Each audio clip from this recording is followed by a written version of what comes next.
we go ahead and start the recording. If I look at Chapter 8 as a molecule system, so let's just get rid of all of that. Chapter 8 says molecules. Okay? So give me an example of a molecule. H2O. Okay. What information is stored in that molecule? There are 2 hydrogens for every 1 oxygen. There's also 2 hydrogens for every something else.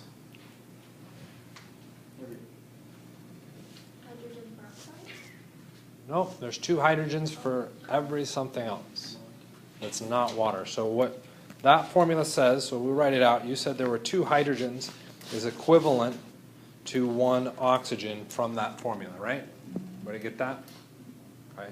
What else does that formula tell us? There's 1 oxygen for every 2 hydrogens. Okay, so fair enough. We can say there's 1 oxygen for every 2 hydrogens. I'm okay with that. Okay. Technically, there are qualities, and really what we'd be getting out of those is the fraction or conversion system out of it. Yeah? Is hydrogen like a lesser gas or something? No.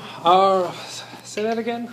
Is hydrogen a lesser gas than oxygen? Why are you saying a lesser gas? Because it has, for every 2 hydrogens, there's 1 oxygen. So that means that oxygen has a greater charge, maybe?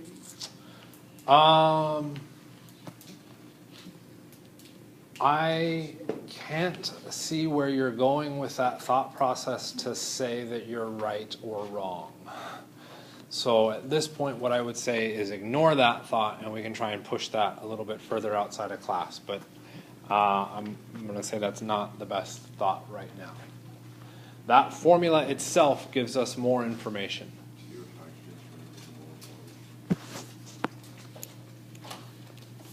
For every 2 hydrogens, I know I have 1 water. Right? Also,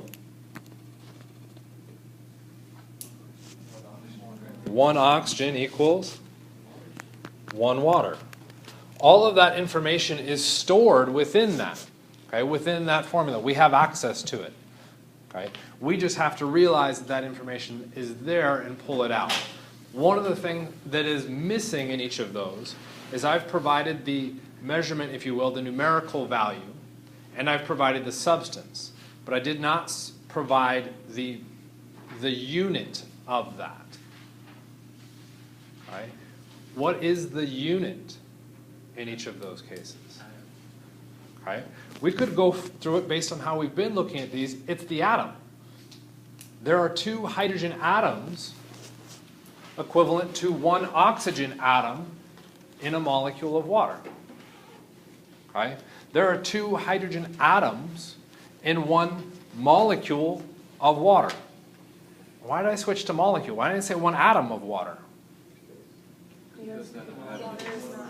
Okay. Water is not technically an atom, it's a molecule. It's a combination of atoms. But we can exchange the use of atoms and molecules almost indefinitely, because it's a physical object. It's a counting procedure. It's not a measurement. It's the unit of our counting process. Okay? So I could use atom or molecule wherever it was most relevant. Okay? If we're looking at single atoms, it makes sense to reference as atoms. When we look at molecules, it makes sense to look at molecules. Right? Okay?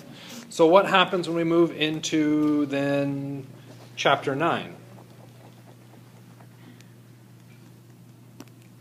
Well, Chapter 9 now says instead of looking at molecules, I'm going to layer on the next bit, okay, which we've actually already done in this class. In the first unit, what did we look at? We looked at atoms, and we looked at how those atoms could combine to make molecules. In the second unit, what did we do with those molecules?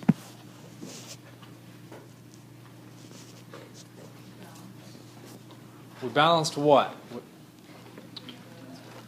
Reactants with products. We took molecules and we react them with each other. We looked at a chemical equation. Right? There's information stored in that chemical equation. That information is stuff that you have kind of subconsciously already acknowledged. We just haven't used it mathematically yet. Okay? And that's what chapters 8 and 9 are doing, is now taking that concept. I know I have 1 mole of hydrogen, or 2 atoms, of hydrogen in 1 molecule of water. Well, I can do the same thing with a chemical equation. Give me an example chemical equation.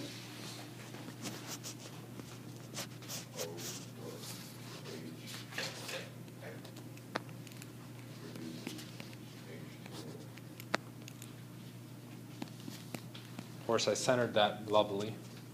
I centered that well. Okay. Can we make an adjustment to this? Yeah, what's the adjustment we need to make? Okay. Those are diatomic materials, so I can't just say oxygen atom plus hydrogen to make H2O. I actually have to say this is oxygen gas, which means that is diatomic O2. And then I believe I heard somebody say something about gas. The phase of these species, when I write out a chemical equation, I need that phase. Okay.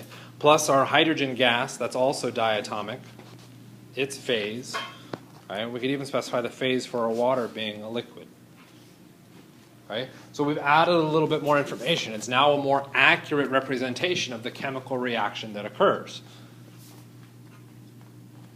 Is it correct? No. What's wrong with it? Okay. It's still not balanced. So we would have to go through and balance it like we talked about in our second unit. Now that it is balanced, I can now start to use that equation to predict different things or to look at different relationships. What would those relationships be? For every 2 H2s, what happens?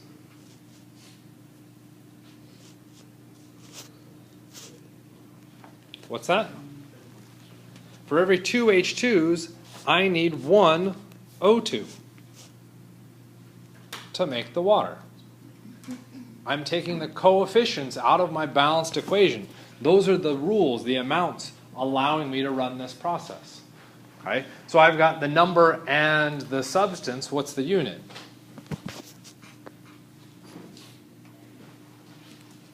Okay? I want to pull back off of moles because we haven't officially mentioned that yet in the lecture, at least. You saw it in the video. What could our unit be?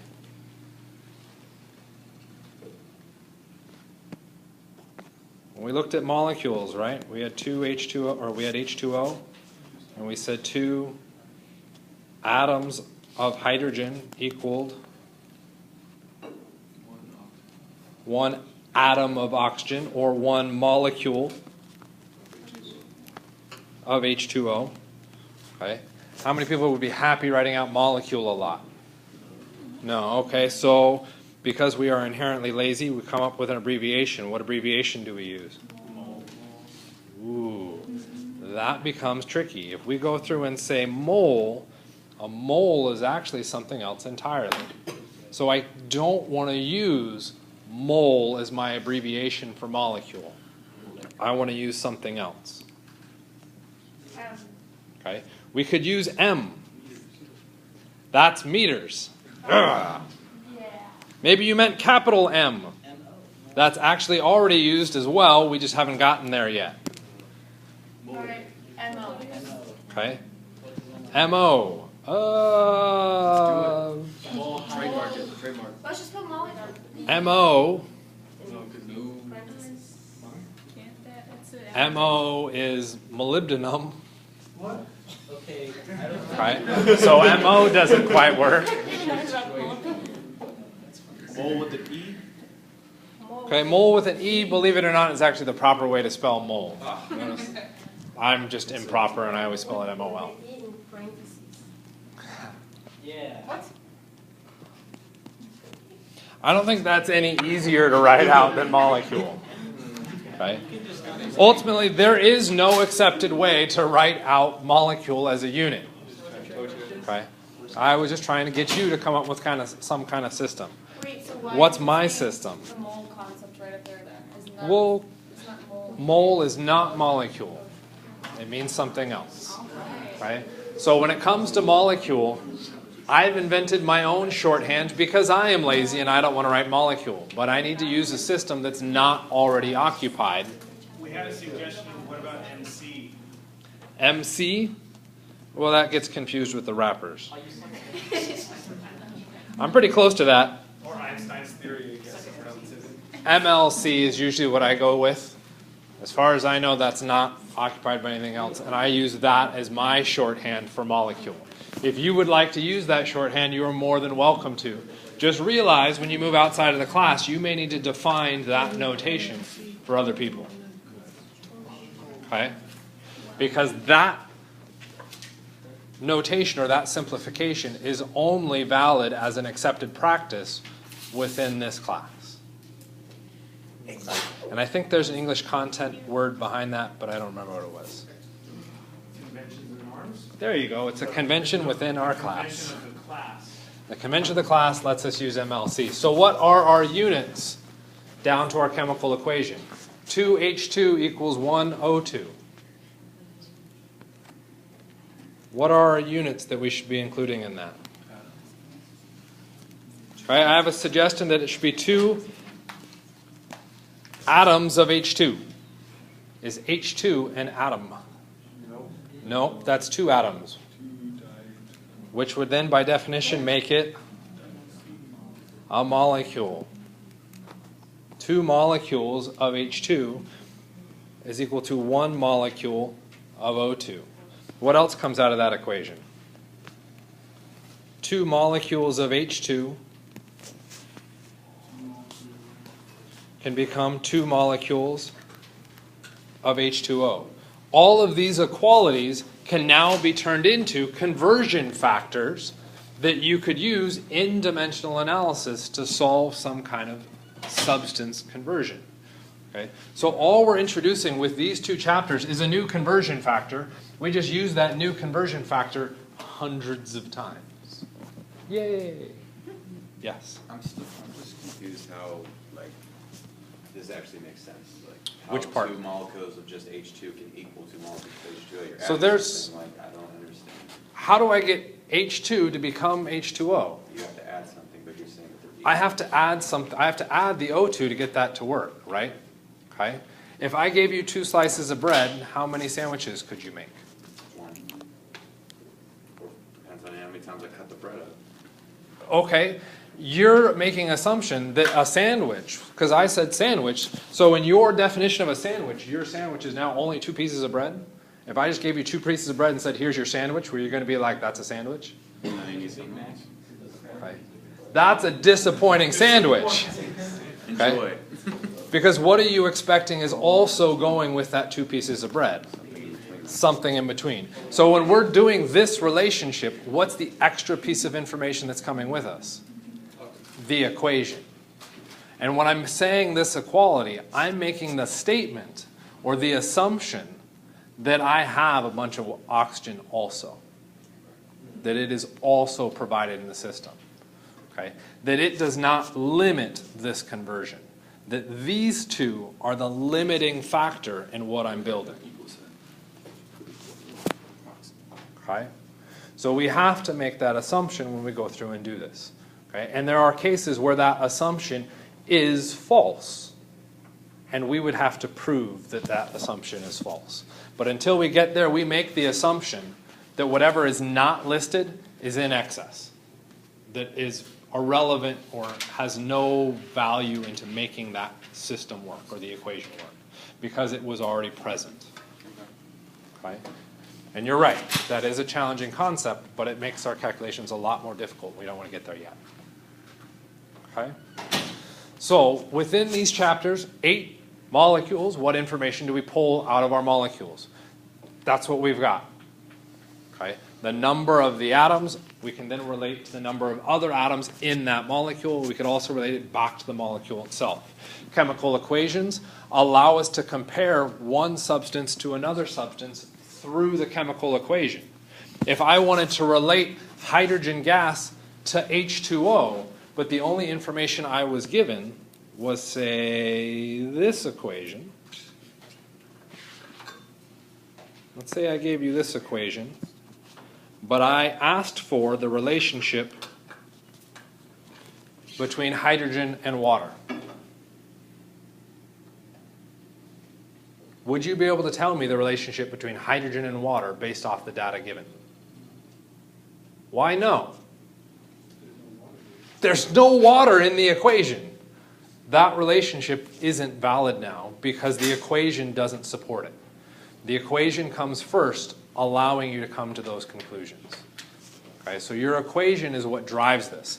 How do we know two atoms of hydrogen equal 1 molecule of water? I'm looking at the molecule of water. I have a frame of reference. Okay, so there is some given information. I'm now interpreting that given information. Kind of, sort of? So would it change its meaning if we put parentheses around H2O and said there's two H2Os? Do you know what I'm saying? Before that. That if we did that? Yeah. Can we do that? I can draw parentheses wherever I want.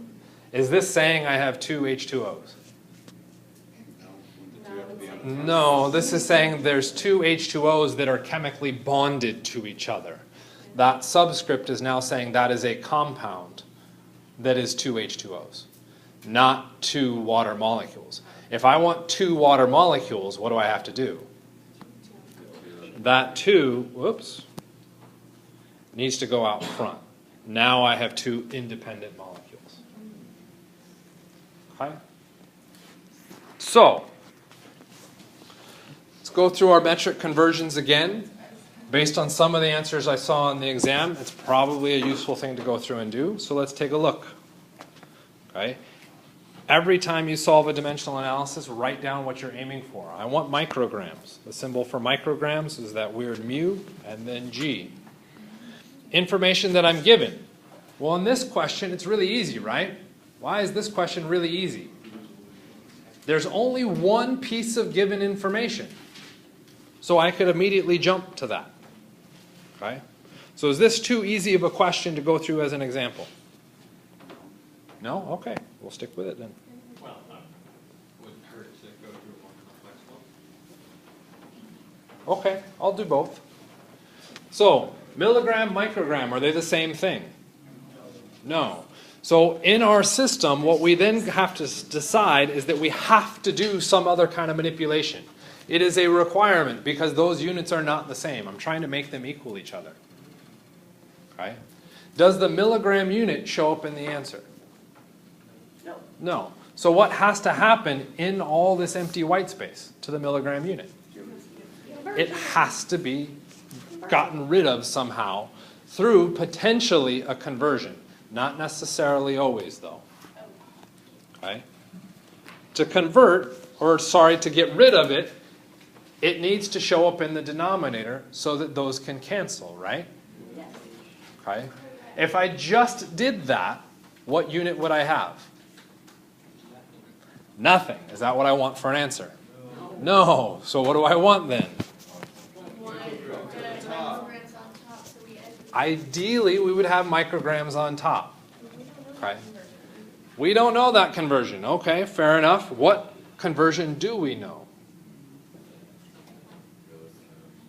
We know Milligrams to grams. Okay? Because you were responsible for memorizing what the lowercase m meant. What does the lowercase m mean? 10 to our negative 3.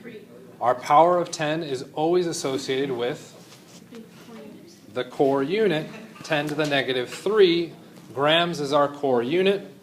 1 shows up on the bottom. If you've memorized 1,000, you're memorizing a different relationship. You're saying that 1,000 milligrams is 1 gram. Okay? Mathematically equivalent to what's written here, but you're now changing the location of where the 1,000 goes. Your power of 10, depending on what conversion, changes locations. If you memorize it this way, with the meaning of whatever that prefix is, the power of 10 always goes with the core unit. There isn't an exception. Okay? So, what happened? Milligrams cancel, what unit would I have? Grams, what unit do I want? Microgram. What has to happen to the gram unit? It has to show up on the bottom so that it can cancel. What unit do I want on top? Microgram. Is that one I'm required to have memorized? No. So, check the front of the exam. And what does the front of the exam tell you? It tells you that micro means 10 to the negative 6. Your power of 10 is associated with which unit? The core unit. Where's the core unit in this conversion? That's what you said, I thought. Yeah. Did it? Okay, cool. Okay, that's what I heard, so you're okay. Now what happens? Grams cancel, you'd have micrograms. Now it's just a question of entering it into the calculator. Multiply everything on top, multiply everything on the bottom, and then divide the two. Make sense? Okay. So we'd have our unit system. We want this kind of dimensional analysis to allow us to go through and solve a question. Okay? Because I don't want to actually write out the question. What we'll go through and do, because I figure you all have your exams in front of you, because you were all good students and brought those today. Let's take a look at B. Okay? What are we being asked to solve for on B in your show your work? Well, we need to know the minutes or enter minutes. Okay? I want to know how many minutes, which means my final answer, it better be minutes. Where's the minutes need to show up? On the top, in the numerator. So we're saying effectively over 1. Okay? What information am I given? Okay. I'm given, oh, that's right, I forgot. Different version of the exam. So you were given 105 miles? And you were given 105 kilometers / hour, right? Okay. So kilometer / hour, immediately what should you be doing?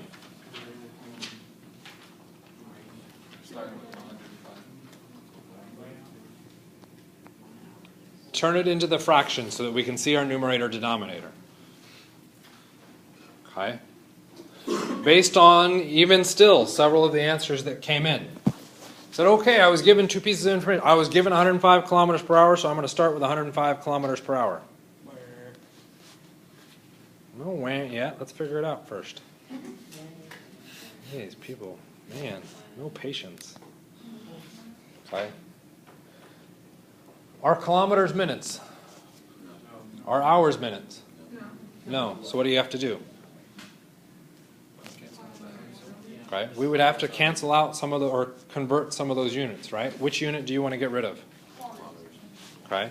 To get rid of the kilometers, I need to put kilometers in the denominator. Am I given kilometers that I could just drop a number in there?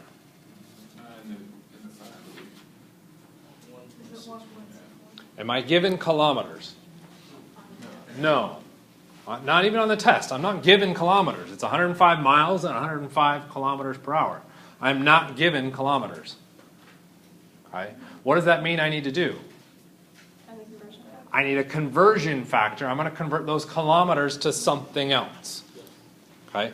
What should that something else be? Okay. Why are you saying miles? Miles is not a core unit of kilometers. We're also given miles in the question. It's a similar unit that we already have. That's why we would go to miles. That relationship that you guys were working out for me, it was 1.61 kilometers, was 1 mile. What happens to your kilometers unit? It cancels. Cool. Okay, now what's the problem? Okay, I heard hours to minutes. So hours needs to disappear and I need minutes, right? Why did I put the hours in the numerator? So I could cancel the one on the bottom, right? So it cancels. Okay, what's the conversion factor between hours and minutes? 1 hour is 60 minutes. What is my unit now? Miles per minute. Where's the minute unit? In the denominator. Where does it need to be? In the numerator. Whoops. I've misplaced my unit system. Okay. This because I was given 2 pieces of information, and the piece of information I decided to arbitrarily start with isn't necessarily the wrong piece of information. I just misplaced it. What do I mean I misplaced it? What does minutes measure? time. So time as a unit is located where in our answer? Numerator or denominator? In the numerator. Let's take a look at that 105 kilometers per hour. What does hours measure? Time. Where's that located? In the denominator. Is that the proper way to solve this question? No. Okay, so when you're going through and picking information to use, okay, we should be looking for the bulk system. Okay? What is it the measurement of? Length. Length and distance are the same thing. Length, volume, time, mass. Thank you. Those four things. Look for your unit systems to match that. Okay? And make sure they show up in the proper locations, be it your numerator or your denominator. Which means the proper way to convert, okay, so those of you who were saying went at the beginning, there you go. Okay, our time needs to show up in the numerator. We want 1 hour over 105 kilometers. Okay, well that just meant that one was wrong, so everything else is then true, right? What do you mean no? You have to switch it so they cancel. Everything has to switch, because remember, I want the kilometers to cancel. So if I make this mistake, everything has to flip. Okay, which in and of itself isn't a big deal, and it happens every so often. You just have to acknowledge it when it does. What would my answer be if I ran this calculation?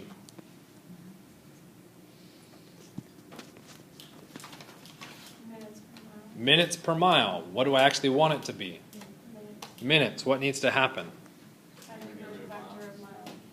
I need to get rid of miles, okay, which is not necessarily a conversion factor.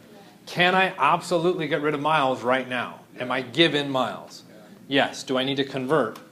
No. The convert is relating to units. I only have one unit.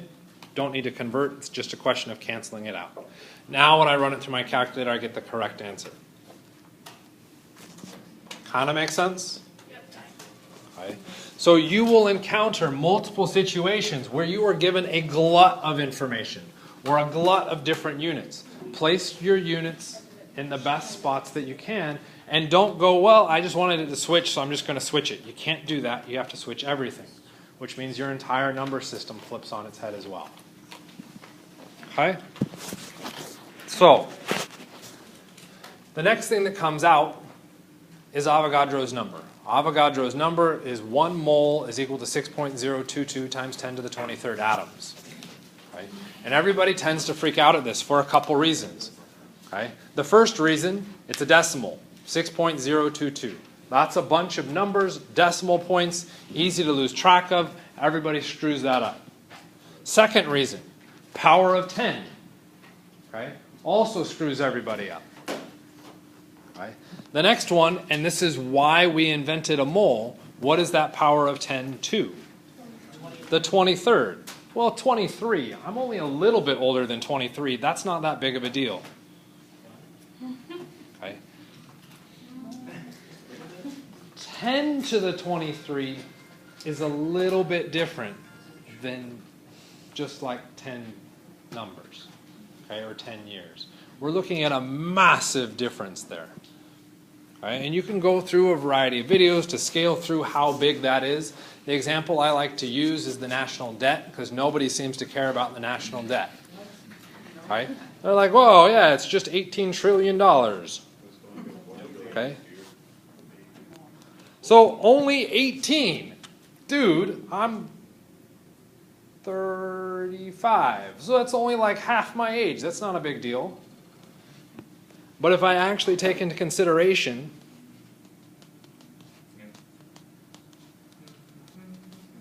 where am I at? That's thousands. I'm billions.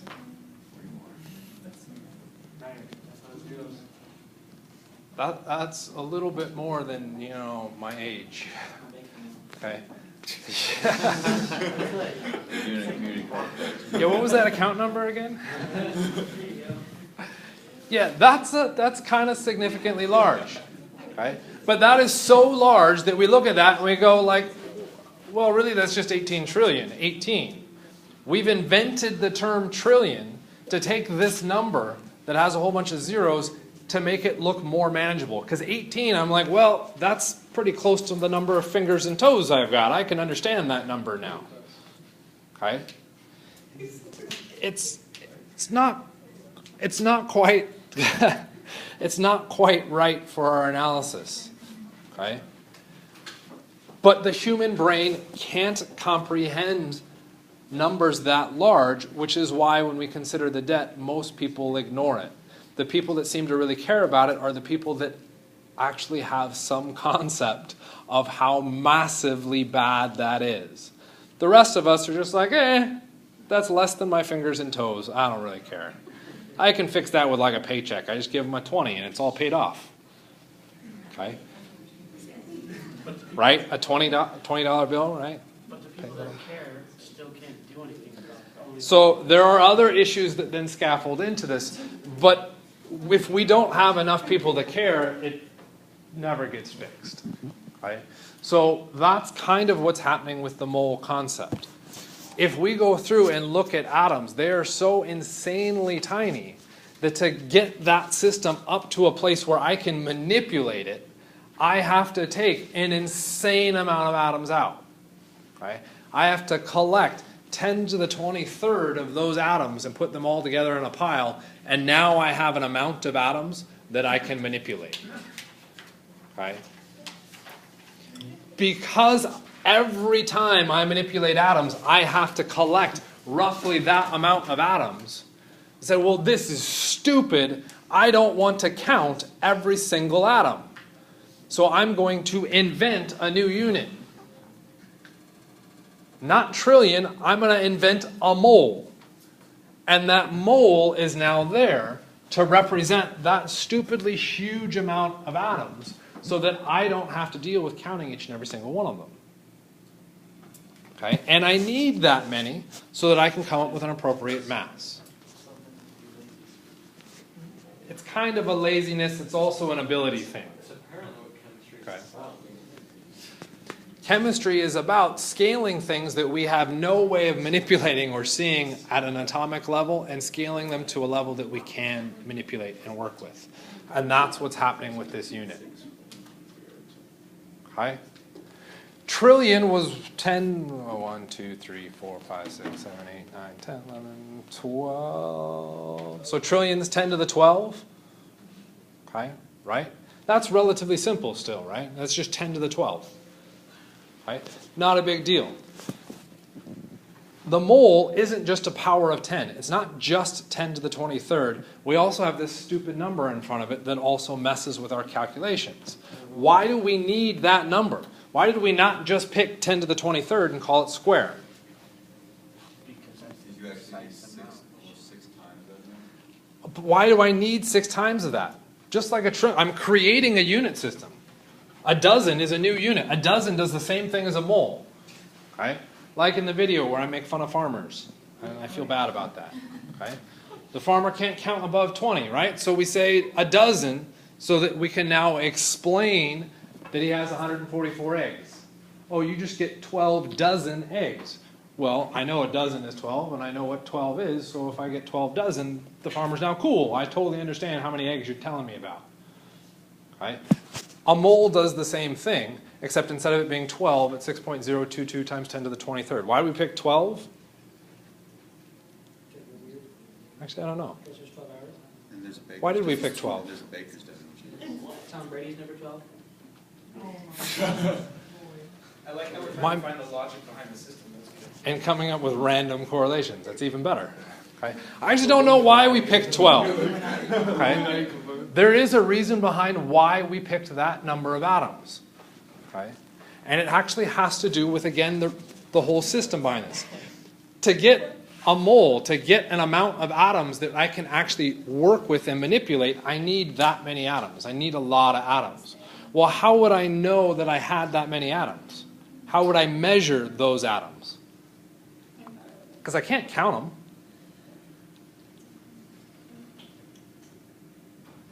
What's that? The weight, very close enough. Technically wrong. It's the mass. Okay. We could look at the mass. Oh, I'm hearing atomic mass. We're looking in chemistry how do we represent the mass of our elements? So if I looked at, say, carbon, what is the mass for carbon? 12.01. And I now know the mass of carbon. Really? 12.01 is a mass? It's not a weight. There's an issue here. All I have is a number here with no unit. What is the unit on that? AMUs. What is an AMU? Atomic mass unit. Said another way, it is a mass unit for one atom. AMU. Okay, that's where it's coming from. Okay, so I go into the lab and I measure AMUs. I can't. The lab doesn't measure AMUs. Take it a step further. What is the mass unit? It's mass unit. It's an arbitrary system that is actually based off of the number of protons and neutrons in your atom. Why the number of protons and neutrons? They're the ones that contribute the most to mass. So this atomic mass unit is based off of the number of protons and neutrons. Not an actual mass value, but the number of atoms, or the number of subatomic particles. So it's neat because we can correlate protons and neutrons into it, but it doesn't actually give us a measurable mass value. So what would be a good unit for a mass? Grams. Okay? So really what I want to do is convert, and I'm going to include that A now up top. I want to get AMUs converted into a mass system that I want to use, like grams. Okay? Well, to figure that out, what I would need to do is figure out the mass of a proton, okay? Because one AMU is a proton, and figure out what that mass is in grams. What was that number? I have no idea what you're talking about.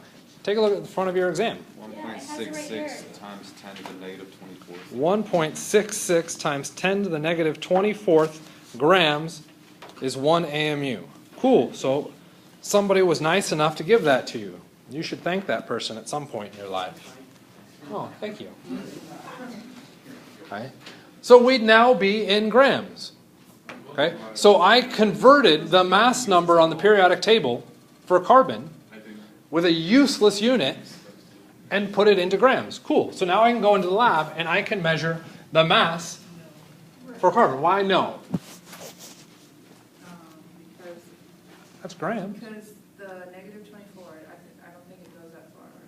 You don't think it goes that? How far does our balance go? It goes to like 6 maybe or 4. We have it on our test. 0.000. Yeah, we do. Okay. We go all the way back to our very first lab, I think. The precision on your balance said it was plus or minus 1 milligram, which is the same thing as 0.001. What is that in powers of 10? 10 to the negative third. The smallest value that our balances go to is 10 to the negative third. Just slightly off. Okay? This is why we invented Avogadro's number. Because what I want to do is not now look at a single atom, or avocado, that's fine. I don't want to look at a single atom now. I want to scale this up. And I'm going to pick some arbitrary system. Okay? Instead of looking at atoms, the mass for a single atom, I'll look at the mass for, say, a dozen atoms. Well, what is the conversion factor between atoms and a dozen atoms? Pretty sure you should be able to tell me that one.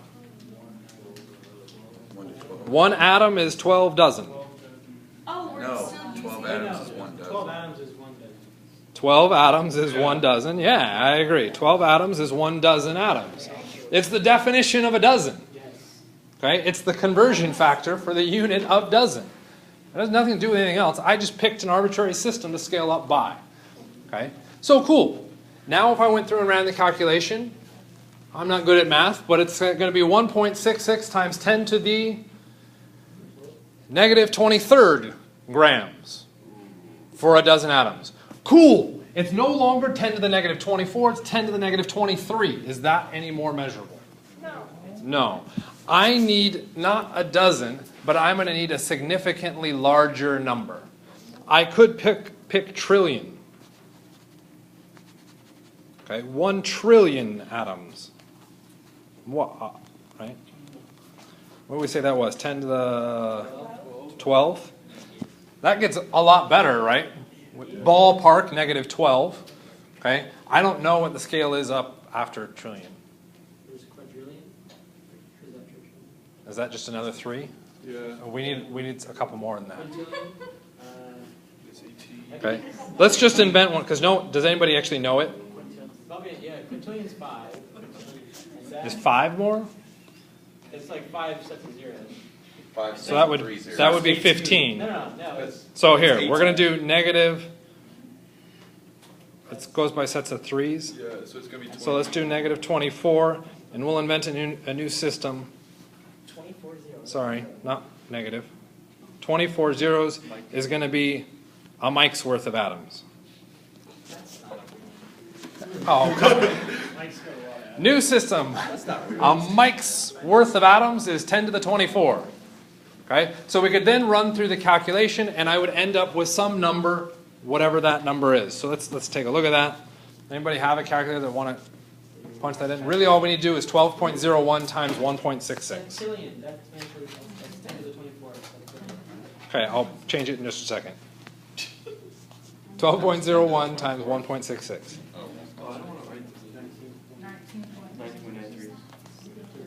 So 19.93 grams per a septillion.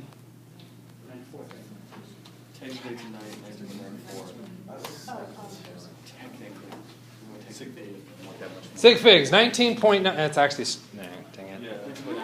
I have to say 19.94. Per septillion atoms.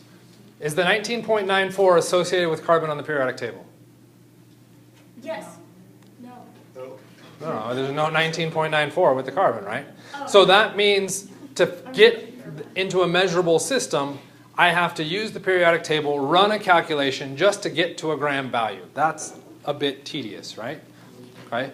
So we just picked an arbitrary system to convert on. Okay. Well, one of the beauties of Avogadro's number is that that's just another system. So instead of dealing with Mike's atoms or septillion atoms, let's actually test because, maybe they had a reason behind why they needed 6.022 in front. I just said let's do powers of 10, and we got some weird answer. Maybe they actually said 6.022 is important for some reason. Okay, so how do we do that conversion?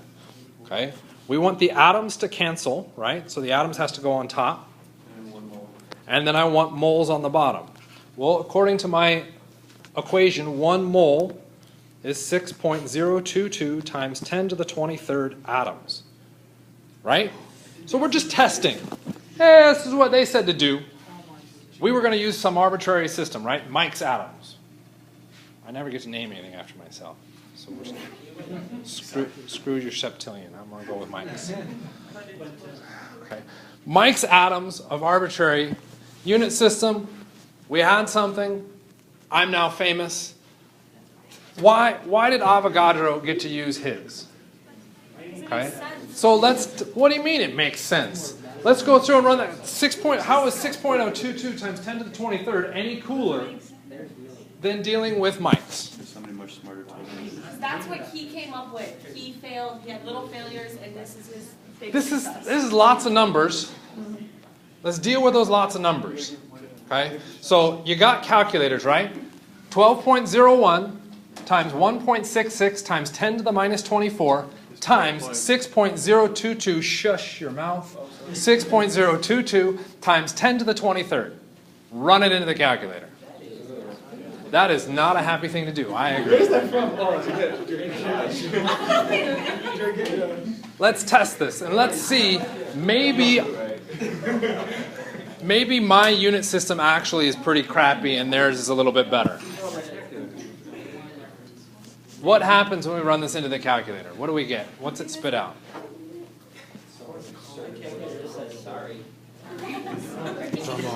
Drum roll. What? I heard got 12. You mean like probably darn close to 12.01? 12.01. If we dealt with the units, grams per mole. Yeah, I got 12.005. 12.005 to 4 sig figs would be 12.01 grams per mole. Why did Avogadro's number so important? It takes the mass on the periodic table, which was literally the atomic mass, the number of protons and neutrons, and it converted it into a system that is now no longer the number of atoms, it is now an actual measurable thing. Grams per mole. That's a pretty phenomenal thing to do. Which means if I look at the periodic table and that mass number, there's two unit systems I can look at. I can look at the atomic mass unit if I really wanted to. Right? In science, would I be predicting to look at an atomic mass unit? No. Why not? Why is the atomic mass unit not a useful mass system to be looking at? Because it's not. Okay. Decent logic, okay. Two reasons why it's bad. What do your balances measure? Grams, not mass units. Okay, so that's an issue. Issue number 2. The atomic mass unit is the mass for one atom. How many of you have ever controlled a single atom? Okay. A single atom control has probably happened or has been within the power of maybe 100 people on the planet, and only within the last 5 years.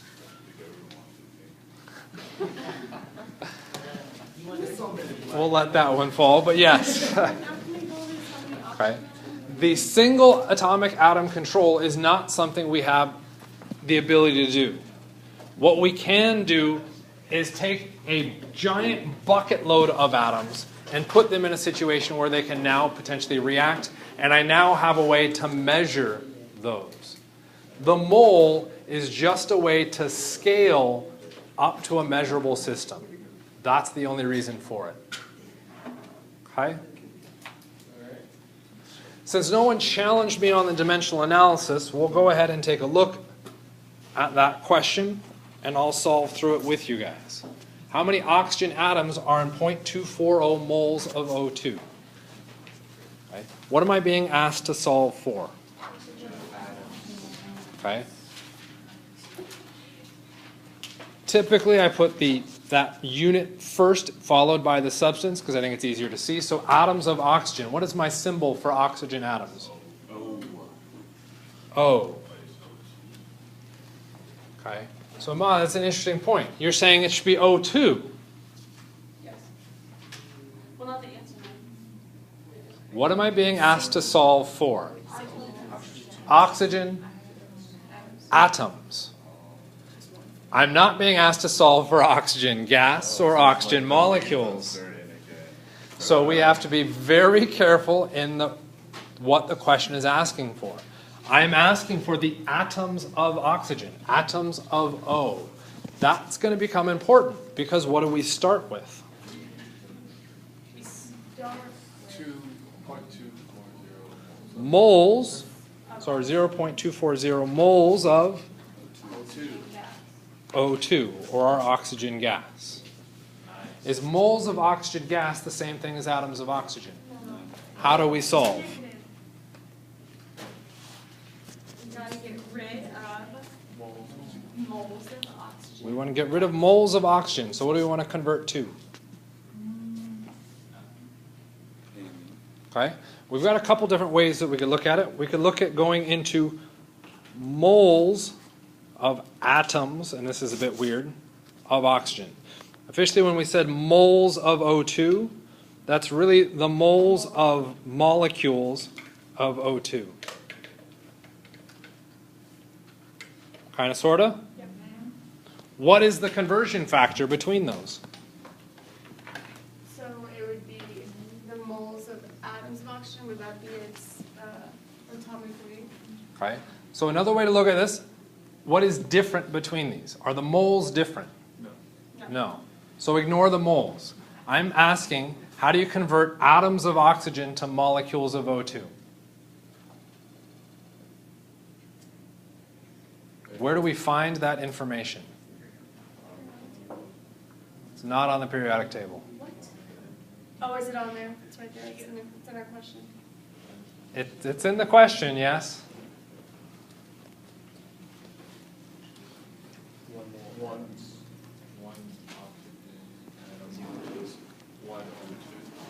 So maybe we should rewrite it this way.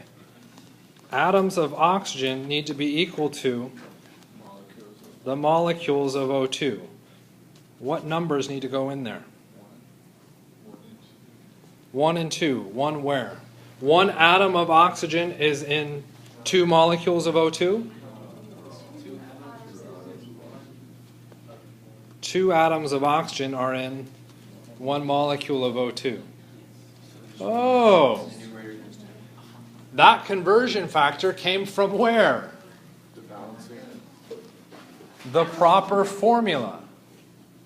You mean like chapter 8 where I said the important conversion factor is looking at your formulas? Yes.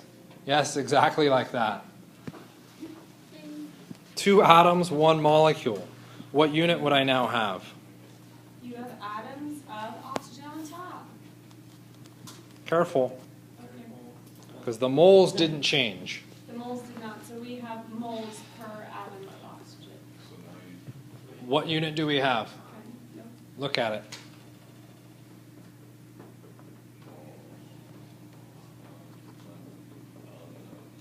The moles of molecules of O2 canceled. We now have Moles of atoms. moles of atoms. What do I want? The atoms. Moles to atoms. Where's that conversion factor? That is Avogadro's number. 1 mole of atoms of oxygen is 6.022 times 10 to the 23rd atoms of oxygen.